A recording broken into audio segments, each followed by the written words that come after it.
misija, tai pažinti savo kūrėją. Šiandien aš noriu, kad žinotumėt, kas jūs esat. Pakeliaukime į kelionę.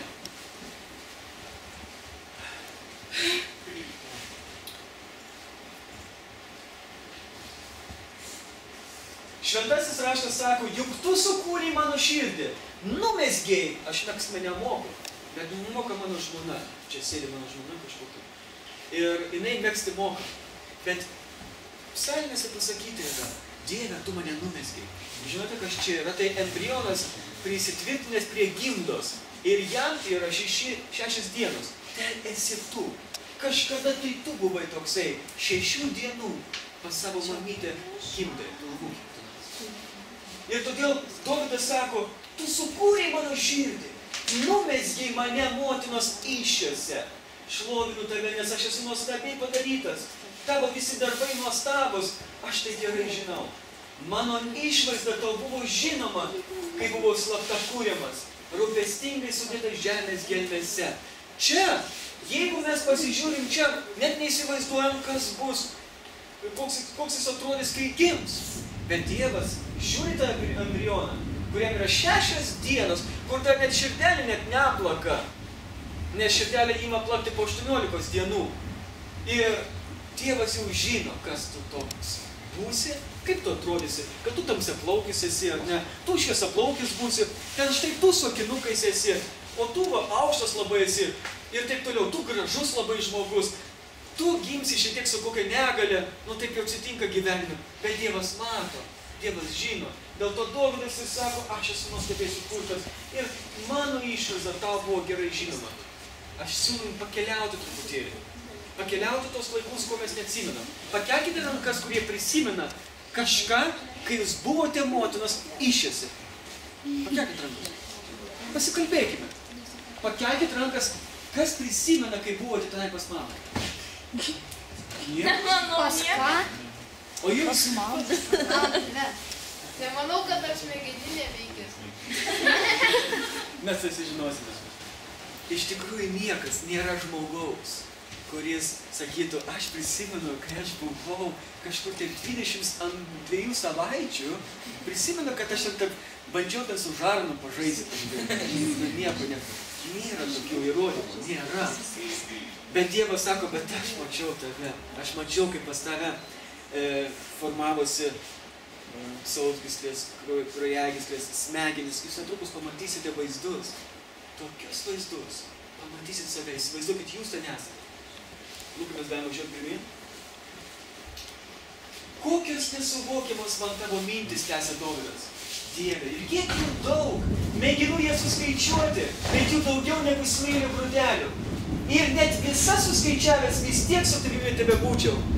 Ar kas nors iš jūsų žinote, kiek yra smiltelių, smėlio viso pasaulio paplūdimiuose?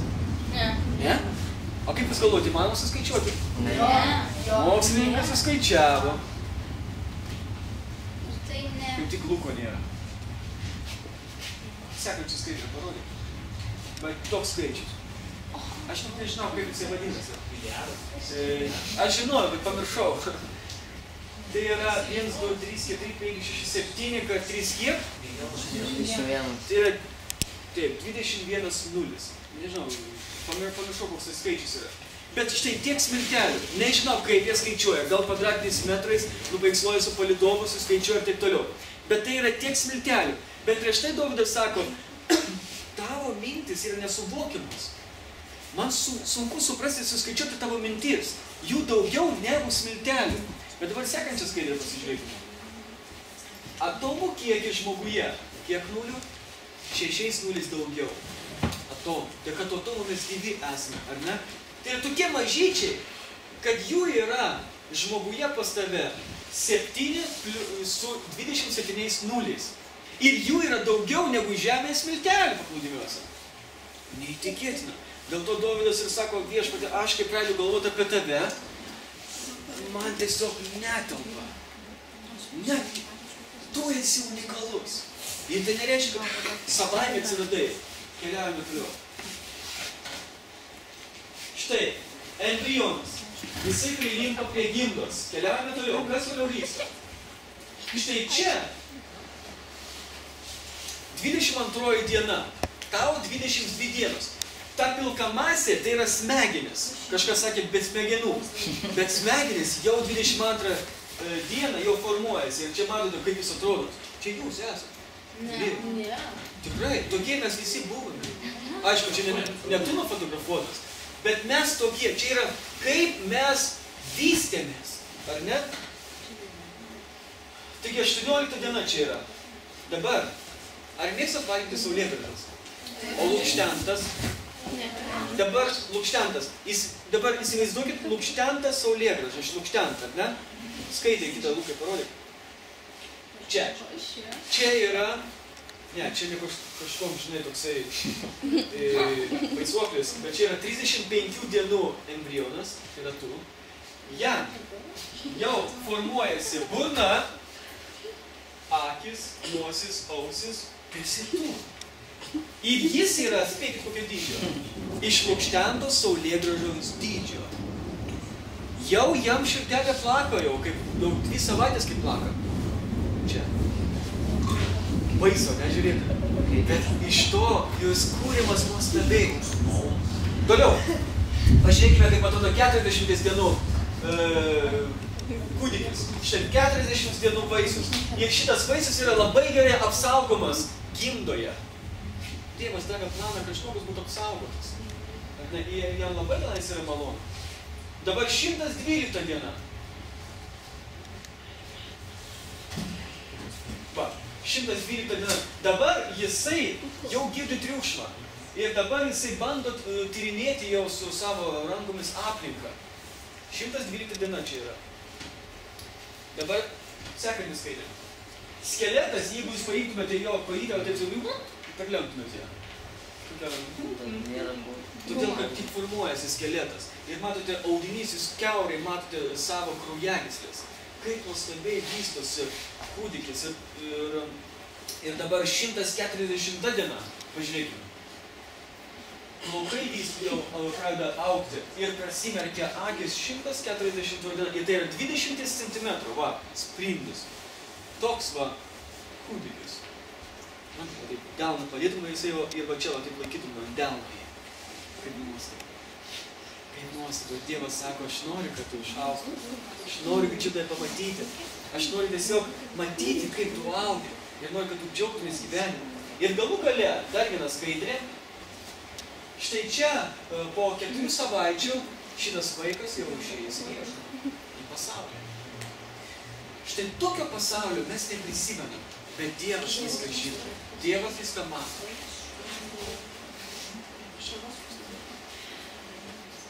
Dabar aš noriu, kad mes pasižiūrėtume maždaug taip vaizdžiai žmogaus anatomiją. Kaip jis nuostabiai esat sukurtas. Visam pasižiūrėkime. Ir sekai, bei jum gerai.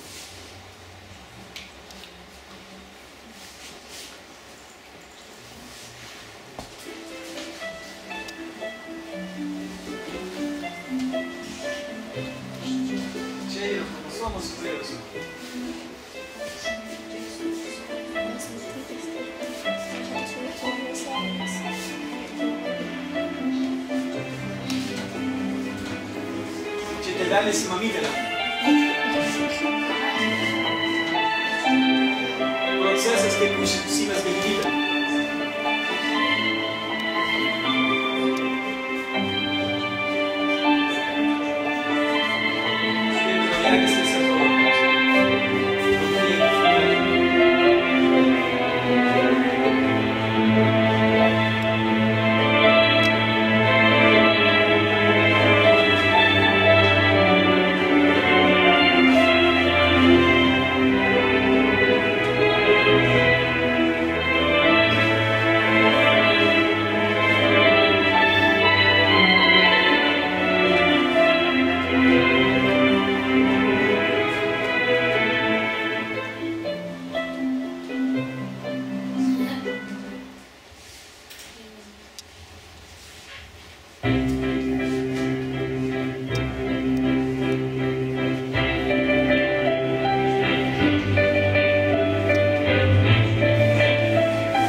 Dabar turbūt jūs geriau suprasite Dovydo žodžius. Juk tu mano širdį sukūrei. Numezgei mane motinos įsčios. Aš šlovinu tave, nes esu nuostabiai padarytas. Tavo visi darbai nuostabūs, aš tai gerai žinau. Mano išvaizda tau buvo žinoma, kai buvau slapta kūriamas, rūpestingai sudėtas žemės gelmėse. Kada aš tai patikėjau, pilnai supratau, būdamas 16 metų.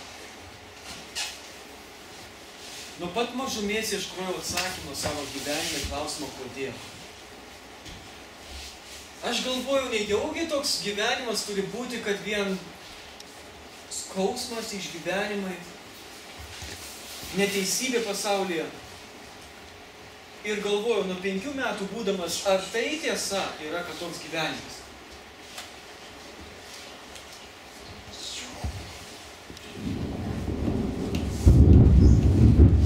Aš noriu jums duoti užduotį. Kiek yra grupių pas jūs? 4. Gerai. Dabar noriu paprašyti jūsų, kad grupė susėstų į savo vieną su kitu. Nesusėdę. Susėdę? Gerai. Dabar vadovai, pakelkit rankas. Čia yra 3 klausimai diskusijų.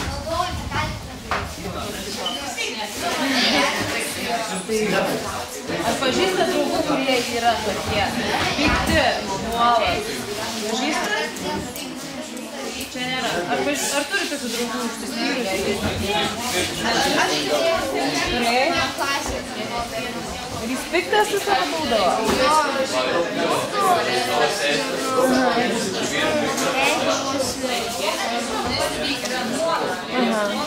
Tai klausykit, kaip yra sprendžiamos problemos, ne?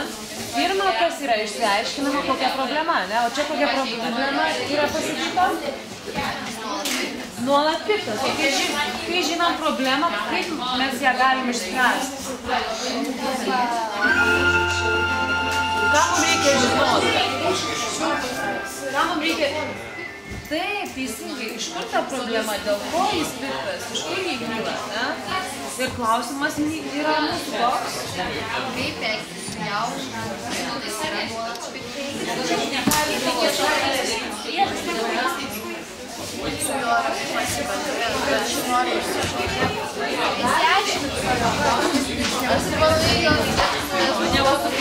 Ypač kada jūs esat pikti, jūs turite priežastį, dėl ko jūs esat piktas.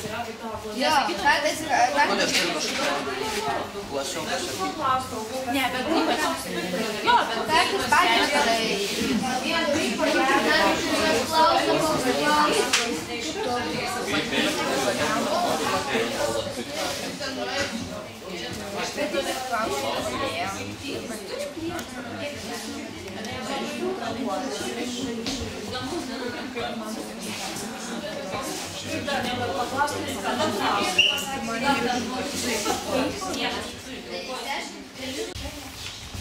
Noriu, kad jūs po šios paskaitos žinotumėt vieną dalyką.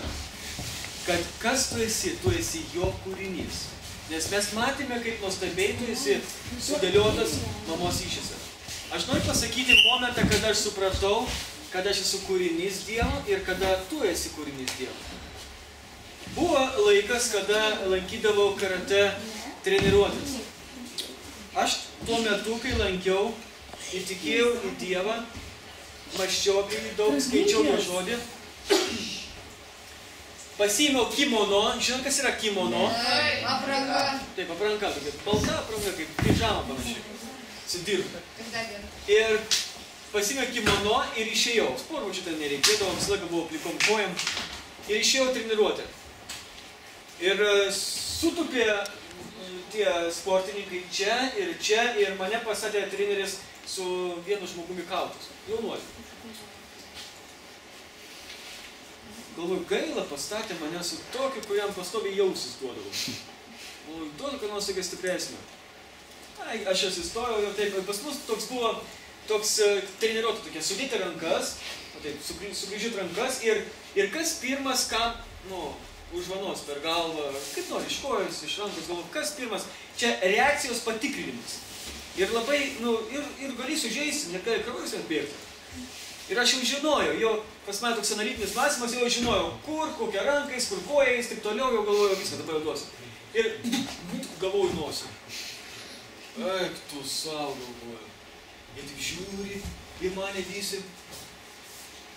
Kažkaip tik keistai, toks pažemintas pasijutau, toks nukučiai. Atsistoju vietą. Ir antrą kartą vėl nosį galvoju. Nesupratau nieko, žinau. Tada supratau iš tikrųjų. Supratau, kad ranka nebekyla jau prieš žmogų. Nes pradėjau mąstyti, kad tu esi jo kūrinys, kodėl aš tave turiu skriausti, mušti, tavo lūpą praskelti ir taip toliau. Koks mano tikslas viso to yra? Ir aš atsimenu, kaip išėjau iš treniruotės, savo kimono atidaviau vienam savo pažįstamui, knygų va tiek aš turėjau nuo žemės, apie visokius kovos menus sudeginau jas laužę, sukūriau laužą prie namo ir mečiau tą agresyvų tokį sportą. Aš supratau, kad Dievas yra mano kūrėjas ir aš noriu, kad jūs prisimintumėte, kas jūs toks esate, kad esat kūrėjo vaikas. Todėl, kai jūs bendraujate vieni su kitais, nepamiršk, kad Dievas matė, pavyzdžiui, jeigu tu skriausi jį, nors atvirkščiai būtų, ne? Bet jeigu tu skriaustum jį, dabar tai kol kas žinau, kas laimėtų. Bet po 10 metų negali spėlioti. Nes tie, kurie mane spardydavo tavo metų, dabar galėčiau jiems išspardyti užpakalus. Suprantate, bet aš to nedarau.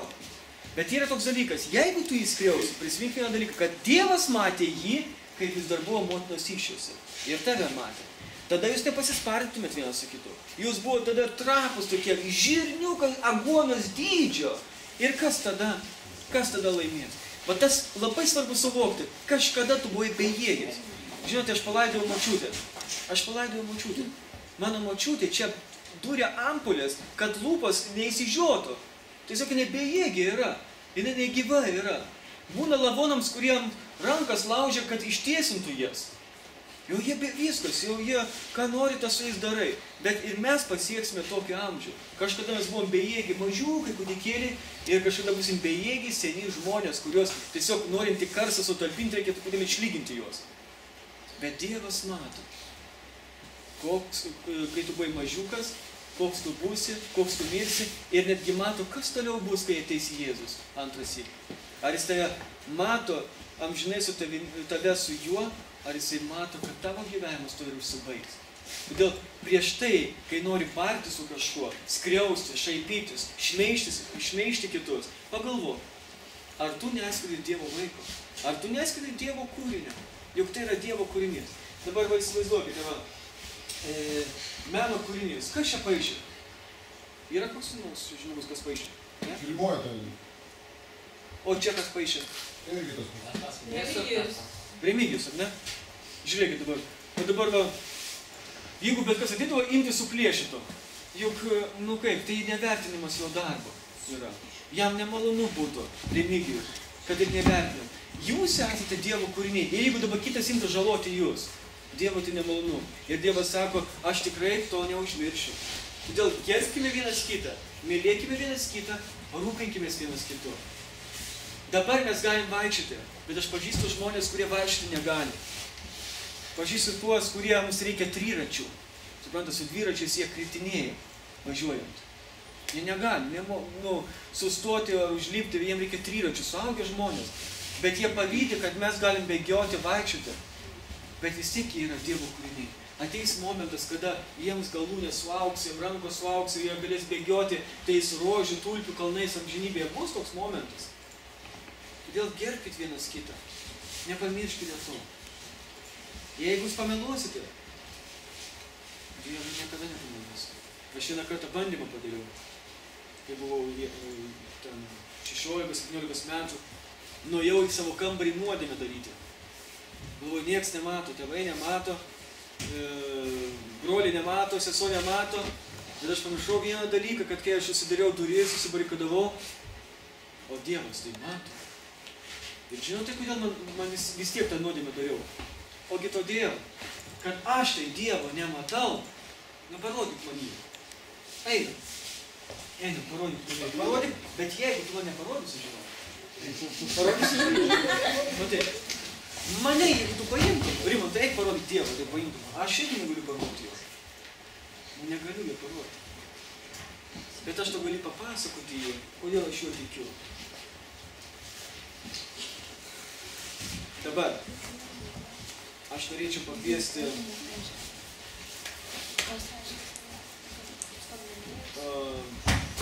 tą, kuris rašė šitus lapus. Iš kiekvienos grupės. Kas rašė? Prašom čia ateik. Kurie rašė? Nesijaudykite, viskas gerai. Ir sustokit nuo pirmos grupės iki ketvirtos.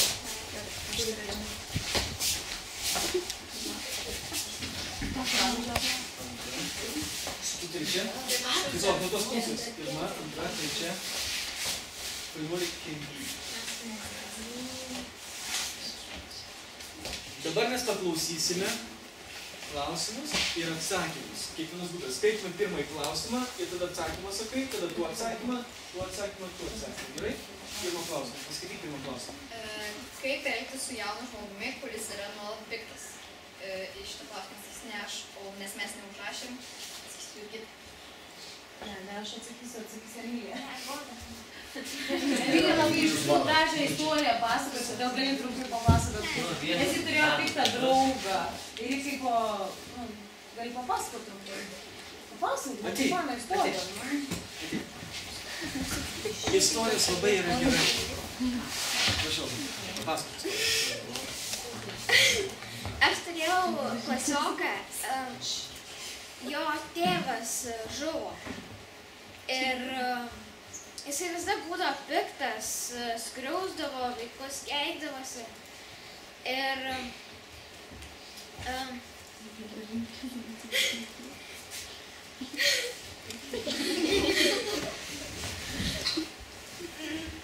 tiesiog mes tokią išeitį turėjom prie to, kad jeigu piktas žmogus, tai mums reikėtų su juo pakalbėti. Ir Emilija norėjo papasakoti, kad jie, kai jis buvo piktas, kad jie tiesiog su juo pakalbėjo ir išsiaiškino to pykčio priežastį. Iš tikrųjų dėl to, kad jis neteko tėčio, todėl jis buvo piktas. Todėl nereikia mums asmeniškai kartais priimti kitų žmonių pykčių, nes turbūt jie gyvenime kažkokių nuoskaudų turi ir ne dėl to, kaip aš su juo elgiuosi ir jis piktas ant manęs, bet dėl to, kad jis gal turi kažkokių sunkumų. Ir todėl gal kartais reikia pasikalbėti ir suprasti, kad tam žmogui yra kažkas daugiau. Taigi, galim trumpai pasakyti, ačiū labai. Tavo vardas Emilija? Ačiū Emilija. Trumpai galim pasakyti tiesiog pasikalbėti ir išklausyti. Gerai. Reikia tam žmogui padaryti gerą, pasikalbėti ir pasimelsti už jį. ne. Stengtis išvengti gerasias savybės, išsiaiškinti priežastį ir stengtis padėti, jeigu įmanoma. Paklausti, kodėl piktas, bandyti pralinksminti, pasimelsti už tą žmogų. Antras klausimas. Kaip elgtis tokioje situacijoje, kai kiti naudojasi tavo gerumu? Aš manau, kad reikia tam žmogui pasakyti, kad aš jaučiu tai, kad naudojasi manimi ir paprašyti, kad to nedarytų. O jeigu jis toliau tai darys, su juo nebendrauti, nutraukti iš jūsų. Pasakyti savo jausmus, kad ne visada gali jam padėti. Pasikalbėti su žmogumi ir pasakyti jam, jog tai mane skaudina. Nebedaryti jam kitiems.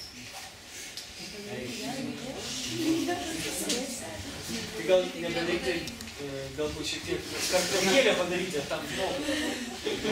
Kartraukėlę.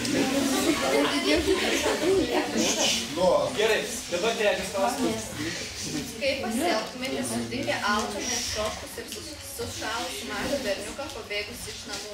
Turėtumėm suteikti pagalbos ar nuvesti policiją, ar į vaikų namus, ar parsivesti namo pavaldyti.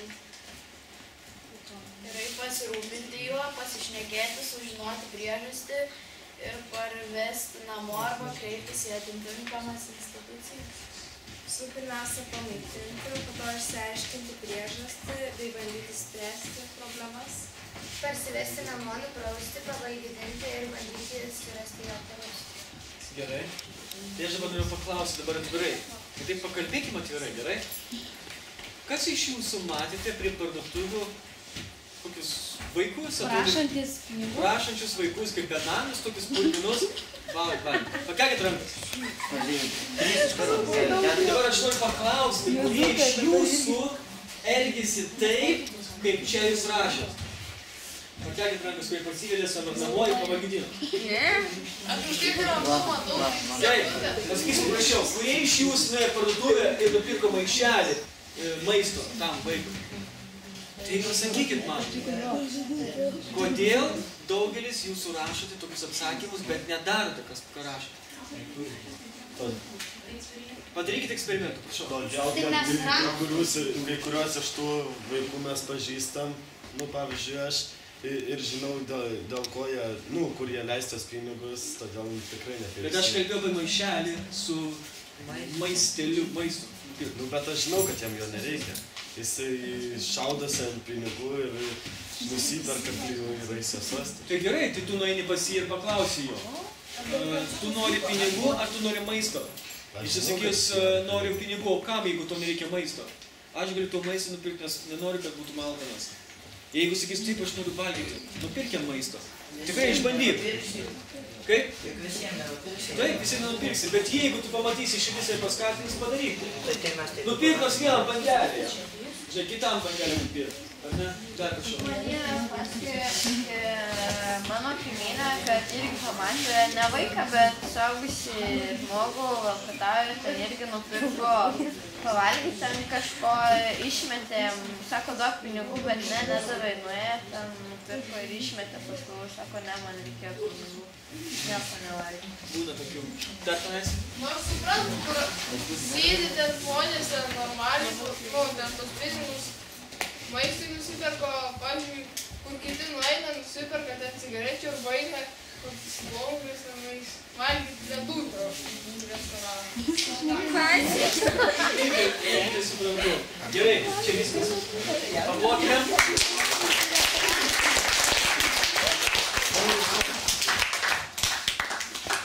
Baigiant, aš noriu papasakoti vieną istoriją. Gyveno vieną kartą berniukas. Eidamas gatve, vieno kvartalo gatve, tai buvo šalta, drėgna, lietutis vyjo, jis buvo labai alkanas, sušalęs buvo, pavargęs buvo. Jis priėjo prie policininkų ir paklausė, kur aš galiu pavalgyti. Policininkas sako, berniuk, eik tiesiai, paskui dešinį pamatysi baltą didžiulį namą. Ten pasibeldęs pasakyk, mane atsiuntė pas Jono 3.16. Berniukas, Jono 3.16, nelabai supratau. Gerai, kodas gal čia kažkoks. Taigi jisai nuėjo, ėjo tiesiai, paskui dešinį pamatė didžiulį baltą namą. Jis prie pasibeldė, atidarė duris, sakė, ponė. Ponė, mane siuntė Jono 3.16. Užeikite. Jisai užėjo, žinot, jisai buvo vargingas žmogus, vaikelis. Užėjo gražūs namai. Ta ponė sako, prašom prie stalo. Pasodino prie stalo, užtiesalą ir atnešė daug maisto. Kokį tik nori maisto. Jisai nevalgyti, ten taip skanu buvo. Apsilaižydamas sausainius paskui valgė. Saldainių dar paėmė. Pavalgė, sėdė toksai pilvuką išmetęs tokį. Jis sako savo, aš nežinau, sako, kas tas Jono 3.16, bet jisai alkaną vaiką padaro sočiu. Tada ta moteris sako, pavalgiau, aš dabar tau karštą vonę padarysiu. Išsimaudysi. Padarė karštą vonę. Nuėjo berniukas, įsimaudė, atsigulė vonioje, jam karštamam vandenyje. Jam taip gera, atpalaiduoja visą kūną, išsimazgoja, visas švarus ar ne. Ir galvoja, žinot ką, aš nežinau, kas tas yra Jono 3.16, bet purviną vaiką jis padaro švariu. Kai jis įsimaudė, nulipo žemyn ir ta ponė sako, ateik, aš to parodysiu tavo kambarį. Atidarė kambarį, ten buvo lova, ten žaislų buvo įvairiausių. Paguldė į lovą, apklojo, Žinote, aš kaip mažas būdavo, aš mėgdavau taip kampiuką, taip pasiimti, pakramtyti truputėlį, kaip mažas buvau. O taip geras, taip pasiražydavau. Taip gerai būdavo. Ir jisai lygiai tą patį darė, susirėtė į kamuoliuką, taip šilą gerą. Taip. Aš nežinau, kas tas Jono 3:16 sako, bet sako, sušalus perliuką, taip sušildo, taip jauku man su juo yra. Pamiegoju, atėjo rytas. Lipo žemyn, atsisėdo, atėjo ponė. Berniuk sako, atsisėsk truputėlį. Ar tu nenorėtum sužinoti, kas tas yra Jono 3:16? Aš noriu sužinoti, nes aš ir sotus, ir švarus, ir aš jaukiuose namuose. Jinai ėmė ir perskaitė jam Jono 3:16. Dievas taip pamilo pasaulį, jog atidavė savo viengimį sūnų, kad kiekvienas, kuris įtiki, nepražūtų, bet turėtų amžiną gyvenimą. Jėzus atėjo, sako, dėl kiekvieno žmogaus. Ir tam ponė papasakojo jam apie tai, ką Jėzus padarė dėl kiekvieno žmogaus. Ir sako, man ta Jėzus meilė skatina parodyti meilę kitiems žmonėms. Kartais būna taip, kada mes galvojam, tas jaunuolis arba mergina, kuri prašo pinigų, panaudos cigaretėm, narkotikam arba alkoholį ir taip toliau. O ką mes žinom, gal yra tokių vaikų, kaip tas, kad pasako istorijai. Bet jeigu tik atsirastų ir jeigu paskatintų jūs, prisiminkit Jono 3:16. Dievas nieko nepagailėjo, net savo sūnų atidavė jums. Rytoj mes ryte vėl tyrinėsime Dievo žodį, apmąstysime, pabendrausime.